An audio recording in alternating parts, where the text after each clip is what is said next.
আল্লামা হযরত মাওলানা মোহাম্মদ হাফিজুর রহমান সিদ্দিকী কুয়াকাটার হুজুর, খুব সুপরিচিত একজন বক্তা বাংলাদেশের।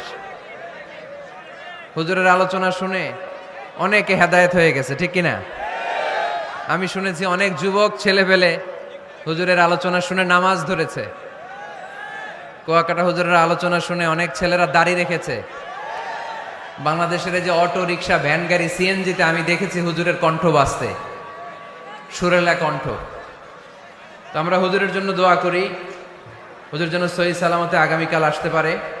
হুজুর জীবনে যে খেদমাত করেছেন কোরআন সুন্নাহর আল্লাহ যেন কবুল করে নেয়। তো আমারে আনতে এই ধাক্কাধাক্কি, কালকে হুজুরে বসাইতে পারবেন রবেল ভাই? হ্যাঁ, হুজুর কি দাওয়াত কবুল করছে? আসবে তো কোন দিক দিয়ে উঠাবেন? আমারই তো উঠাইতে পারলেন না।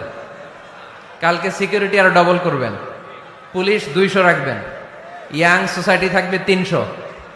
হুজুর যেন খুব সুন্দরভাবে আসতে পারে। যেহেতু আমার এলাকা, হুজুর আসবেন, হুজুরের সম্মান আদর আপ্যায়নের কোনো কিছুতে যেন কমতি না ঘটে।